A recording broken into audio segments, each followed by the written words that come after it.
Dumb shit. But see, that's how people feel though. You know what I mean? Like after that whole Trayvon, right. People were actually feeling like that last night, man. You know what I'm saying? When they read the verdict. Right. Like, it's me against the world on some Tupac. Right. Just ready to set it off, man. It's just very unfortunate. Yeah. What's up, y'all? It's your girl, MsBels. I'm here, HEAD. And this is the weekly recap vlog number 7. 7. Yeah, ain't it some? Yeah. Vlog number 7. Respect, forgive us. This vlog we just gonna kind of dedicate it to talking about, of course, Trayvon Martin, his death, and the verdict that was given to George Zimmerman last night, which was he was found not guilty. Right. And last night I was sitting. I think like everybody was kind of like on pins and needles. Right. Cause I was sitting on the couch, just watching the TV or whatever, and I'm scrolling through Twitter and everybody on Instagram, and everybody just was like, wait for the countdown, and then when they read the verdict, I remember all I did was like I gasped, you know what I'm saying, like I almost lost my breath. Wow. And I said, oh my God.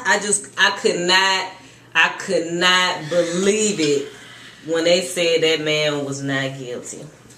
I was with family. I had a passing in my family. My cousin, Cassandra Hicks. I love you. My cousin, Audrey, which is her son. We was gathering after her homegoing, and someone yelled out, not guilty. And on top of my pain of a lost family member, that hit me. And hey, it was just, you couldn't believe it. I didn't think he was going to be murdered too. I didn't think they were going to do that, but I at least thought they was going to get him on manslaughter, because you simply disregarded what the operator told you. Do not get out the truck. Hey, you still got out the truck. Point blank, period. And I'm trying not to think of in the black and the white thing, but if you was in the neighborhood and the operator tell you, do not get out the truck, they are some form of the law. Right. Am I correct? There's some form of the law, so you have to abide by what they say. Right. And people can use that against you. Do not get out the truck. This man got out the truck, pursued this child. This child thought he was a pervert. It was two different cultures coming together at the wrong time to bring this tragedy together. Right. Trayvon looked at him as a freak. What do you call him? He crazy cracker. A crazy cracker, looking at him crazy. Zimmerman looked at him as a robber and telling the people, in which you heard over the phone conversation, this guy's up to something. He's a problem. So at the wrong time, two different cultures clashed and this tragedy occurred.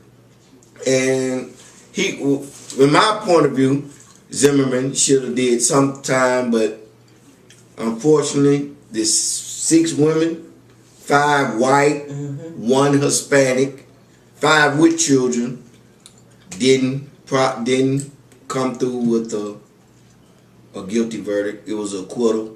Sad situation, very sad. I don't understand how.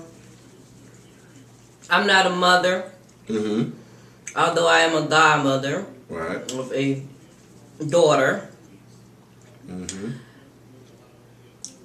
I don't know how can women just you know what I mean? You would think like just being a woman, you would have that sense of compassion. You can relate to Sabrina's pain, his mother's pain. Right. And you just never want anything to happen to your own kids. Right. You know what I'm saying? So I know that they say, you shouldn't go into, deliberations thinking of the emotions. You know what I'm saying? Letting your emotions take over or whatever. You have to stick to the facts, stick to the evidence that they have, stick to, just some of the key points that the defense and the prosecution, whatever their sides were or whatever. You have to stick to the facts, but at the same time, it's like, okay, we've presented the facts. Mm-hmm. And out of the facts that was presented, which was, like you said, him taking it upon himself to, right. It's kind of like a vigilante, right? To serve the community, or just to be the one with that authority. Right. Like, he always wanted to be a cop and everything, but the mistake was made when you ignored what the operator told you to do, and you got out of that car. That was the initial mistake. The number one thing that you couldn't tell me nothing else if I was on the jury. It's over. Right, it's over. It's over. Like, why this guy even got out of the car? Right. You wouldn't even. It would not have even been a scuffle. Right. None of that would have ever happened. Trayvon would probably still be here. Mm-hmm. You know what I mean? None of that would have even happened if Zimmerman would have stayed his ass in that car and waited for the real police to come take care of it. And then, so it's like, knowing that as a woman, right? I don't know how. I just don't see how the jury, those women on that jury, just came up with a not guilty verdict. I don't see it. I don't know if it was one person or two people, because somebody on there had to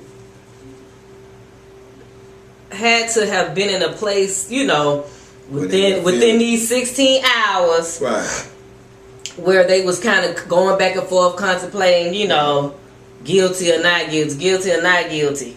We got this question about manslaughter. Can somebody please, give a little bit more detail, or, some clarification on what manslaughter means? Like, they did after 16 hours. I'm thankful that they did go through everything, no doubt. You know what I'm saying? But the case was really open and shut. Regardless of whatever else was said in the case, it was really an open shut case, because the guy had a gun, and a loaded gun. I mean, he had one in the chamber. You came in there with intent. That's intent. If you got one loaded in the chamber, I don't know the laws of Florida. Can you walk around with a loaded gun?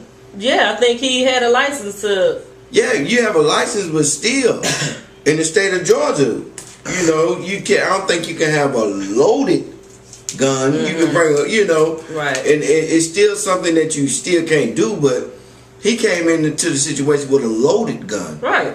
And he knew one day in that neighborhood he was gonna shoot him in it. Right. He knew that. Because he had several calls. Weird. Right. You listen to him, he sounds very weird. Right. He's a weird individual. He didn't have nothing else to damn do. Right. Very weird. And it's heartbreaking. I had to talk to my two sons today. Mm-hmm. They call me, I call them like, and they're like, what's, I tell them ask them how they doing, how was their day. But once I got into the situation, the conversation, I'm asking them. I have a 16-year-old and I have a 12-year-old. My 16-year-old grows up, lives in a predominantly black community. Mm-hmm. My 12-year-old attends school with predominantly white individuals. And I really wanted to relate to him, both of them, really. Mm-hmm. But I had to come different ways, how I talk to my 16-year-old and how I talk to my 12-year-old. Mm-hmm. My 16-year-old, he would probably be the one that's riding with his friends or anything and find, hey, what do you do when you come across this situation? And I talked to him. How did he feel? Did he know about the case? Right. What would he do? Before I gave my, as a parent, what should you do? It was heartbreaking. I mean, I picked up the phone and I took a breath before I said, let me call my child, both of my kids, and tell them, which are black males, what they should do. And I think that everybody that have children have to have this conversation with their kids. Yeah, they should. And let them understand that, hey, not only do you have to watch the robber or watch the guy in the neighborhood, you have to watch the guy in the good neighborhood. Because he come with his own indications or notions of profiling. And that goes into what we're talking about later. Right. He profiled this young man. He was profiled. They profiled us and said we're gonna riot. No one rioted. Everybody protested peacefully, you know, but it wasn't no riots that we know of. The NAACP launched a petition, so that the federal courts can continue to pursue charges against him for civil rights, violation of civil rights. I think over 100,000 people have signed the petition. I think that was as of this morning. Right. I'm sure many more people are going to sign that petition. And if you haven't, you should go do it. Right. Where should they go? NAACP.org is the website, and I'm sure they will have a link there as to, you know, where the petition is. Right. And Eric Holder, what is he? Attorney General? Yeah, Attorney General Eric Holder. He's basically going to spearhead this whole effort, right? Of the continuation of the federal government investigating just all of the evidence and everything that has occurred with this case, just to find out or to determine whether or not there is enough evidence that points to the violation of civil rights. And if it is, then we will see George Zimmerman back in the courts, and hopefully we will find, you know, he would get a guilty verdict at that time. Yeah, we're looking for that for the criminal aspect, but we also going to get a civil lawsuit on him. Yeah. And I think not only should he be sued, the state of Florida and the city of Sanford should be sued. They definitely need to be sued. Because this case was handled all incorrectly, all the way around the board. They dropped the ball. And this family should win something out of this. Not only should he go to jail, but this family, they lost their child. She lost time at work. I think the father losing time at work. Both of them of grief, right, and pain. And I think he should. You know, the city and everybody should be sued. I'm sure they're gonna do that. If they don't, then maybe they just like, you know, I don't even want to deal with it anymore. Let it, you know, I hear let us go on with our lives or whatever. But hopefully they will sue, and then they're suing the George Zimmerman. We know that, right? But I haven't heard anything about them suing the state and the state and the city. But they should be. Yeah, they definitely should. They should be, and because this is serious.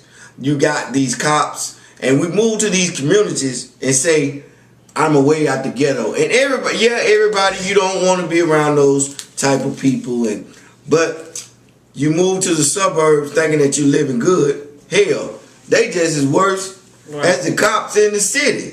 Yeah, they kind of like no know-how, just lazy. Cause this was pure laziness. They was a little lazy. Pure laziness on them for dropping the ball. I know people just lazy because they lazy, the police department was lazy, or they was lazy because of his color. Right. And the you color of the child. You know what I mean? And the child pictures. You got pictures of this child that's CNN is posting. Every newscast is posting pictures of this young child's body. It's very disturbing to me to see a child, anybody's dead body on TV, but you put a child's dead body on TV, it's very disturbing. And I don't think that's right. Right. I don't think it's right. And the damn girlfriend, she goddamn got to go to trial for perjury, and they should give her the extent of the law. I think she's going to perjury for holding the money or some shit like that. Yeah. Yeah. The money that they collected online. Right. And they don't tell them how much they don't collect it now. Right. I think they were saying like $100,000 some dollars that they collected. Yeah. And that it was supposed to be towards, I guess, certain things dealing with the case itself. And they were putting it in maybe their attorney pocket. fees or whatever, but Right. they was just putting the money in their pocket. And she lied about it. Get her ass too. So yeah, she's definitely going to probably be found guilty of perjury, Right, and they ain't have to finna let serve this some go. time for that. Right. Because she's a part of it. If you riding in the car with some guy that shoot somebody or know somebody, they call you accomplice to murder. Hell, she's an accomplice to murder. Hell, give her another charge. Shit. Shit. Mad, man. Right. And I know how y'all feel out there. Y'all feel the same way that I feel. It's frustrating. It's a loss of words. It takes something out of you. We've been going through this so long that you get numb to it. Right. You don't want to be around them.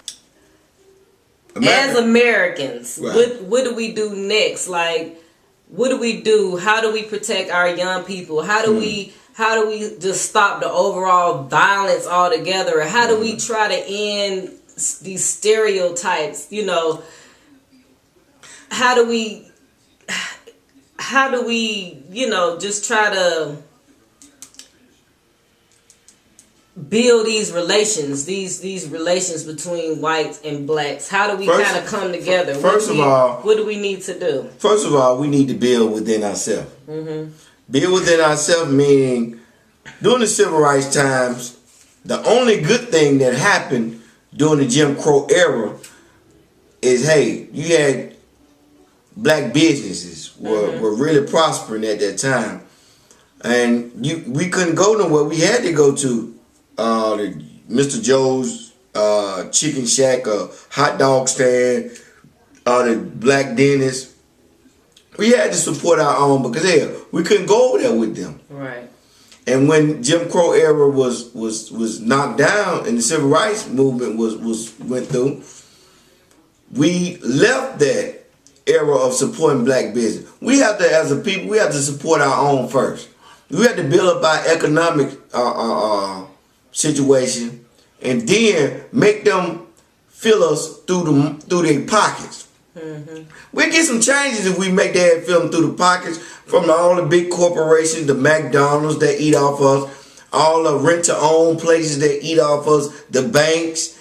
We make them feel us through the pockets because they say what African American is the biggest spender in the country. We spend like what? Over $1 billion a year, I think, just on living.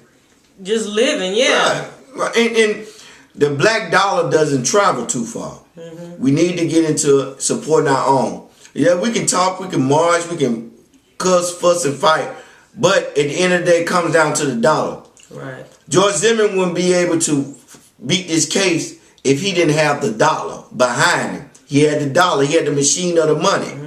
Until we learn, we can't be like, that's why I don't deal with black people. You have to deal with your own. Because they'll never respect you in the economic thing. Yeah, we can, for a week. Well, because I'm one of those people that I try to support black businesses. But, back on that whole customer service discussion we had a couple of videos, it's like you can only just piss me off 1 or 2 times and then I'm going to stop supporting your establishment. I'm going to go somewhere else. So I think in order for us to put our dollars back into our community, number one, the people who own these businesses, you know, our black sisters and brothers who own these businesses, you need to have good customer service. You need to keep your establishment very clean and not dirty. You know, just make it. Be proud of what you have. You know what I'm saying? A lot of them don't really be. They get a little money. You know what I'm saying? Then they just They stretch it. They let it go. They don't put no improvements. They don't put money back into the business. You see the business. You know the ceiling could be chip and paint, and you know they don't put no money back into these mom and pop shops. Put money back into your business. You know what I'm saying? Keep us coming there. People like to go to things that are updated, you know, or feel updated. So it's like if you are a mom and pop that own these businesses, make us want to come to your establishment every single day and spend our money and feel good about spending our money. And then banks need to start giving, you know, loans to African Americans, or go to banks who do kind of. We got African American owned banks, you know. Go to those places to try to secure a business loan so that you can open up some type of business in your community. Yeah, damn they bank. Support your own bank. Support your own bank. I feel like you have to deal with the major banks. If you have to, that's okay. But still open up an account in an African American bank or what's the other, credit union. Do not just depend on one bank. Definitely don't put all your money in one bank. Never do that. That's our financial advice. But we gotta support our own, and we gotta build up our economic status to have a voice. That's just point blank. Period. They do not respect us for as having a financial voice. We are buyers. We are not sellers. But we have to get into the point of we are also sellers, and we have to support our own. Point blank. Period. This thing will end. We will have our own communities. We will not have to move to their communities and look at our family members that are less fortunate than us and say, "Hey, I live over here in the suburbs. You don't live no damn well. You ain't got no word. You ain't got no voice in the white communities." How about Farrakhan and shit? I am not trying to be Farrakhan. I feel Farrakhan, but because he talking loud. Mad, man. I'm mad. So loud? Mad. Sorry, community. Thank you. Shit. Don't be trying to ghetto out my community. Talking loud. These Negroes know me. But anyway, but like this fool saying, it starts with money. You know what I mean? If we pull back on how much we spend in their communities and on their businesses and put that money back into our own, then we take away the power. Power lies within the money that they have, so we take away from that. Not only the money aspect, get y'all butts out there and vote, man. Vote. You have to get out there, practice your right to vote. You have to do that because we are the ones that put these people. If we don't go out and vote, these people are winning by default, or they're winning by the people who did, the few people that did go out and vote. You know what I mean? So if we don't go out and vote, we can't get the right people in office who can go and try to fight for laws to be changed. Because stand your ground law, basically, unfortunately, it's going to stand. Because Florida they have I think a Republican governor. Sanford is a Republican. Seminole County is a Republican county. And it's going to remain the same because, unfortunately, they have people in office that's not going to vote it down. That's the sad situation. Now we have to look to the federal government to prosecute this man and try to get justice for this teenager and all the other black teenagers, males, and not look at them as problems, you know. Because they're scared of them. But laws, the money, voting is very important. I would say the next thing is definitely, and you know, a very, very, very, very important aspect of it is that we need to get these young kids more education. They don't know what the hell's going on. If it ain't on TV, if they don't see it come across Twitter, they don't know what's going on. Right. We need to keep educating, pushing education more. Back in the day, our parents pushed education. My mom was heavy. My mama didn't even want me to go get no job in high school, but she was just concerned about me studying. You know what I mean? Right. We don't do that anymore. We just allowing kids to just do whatever, be in the streets and, cutting up, acting a fool, shooting people, whatever. You know what I mean? Right. So definitely, parents and teachers, please do all you can to stress the importance of having an education, because the more knowledge you know, the more powerful you will be as a person. Mm-hmm. And the better moves you can make in this lifetime. You'll know what's right from wrong. Right. It gives you time to think of. It gives you. Yes, going to college. Don't get me wrong. It doesn't give you the green light in your future, but it opened up doors that you can't have without an education. You have to have some type of education. Hell, to be a lawyer, you have to be educated. To be the doctor, you have to be educated. To be the banker, you have to have some type of education. Education open up doors for you, and we need to focus on it. We don't want to hear that my child need to go to school for that shit, this and that. Trades, hell, fixing on cars, building houses, plumbing. Again, we would like to definitely send, our deepest sympathies to the family of Trayvon Martin. To also black families, don't give up. I know this is devastating to us. We hurt, but we will get through this. With vigilance.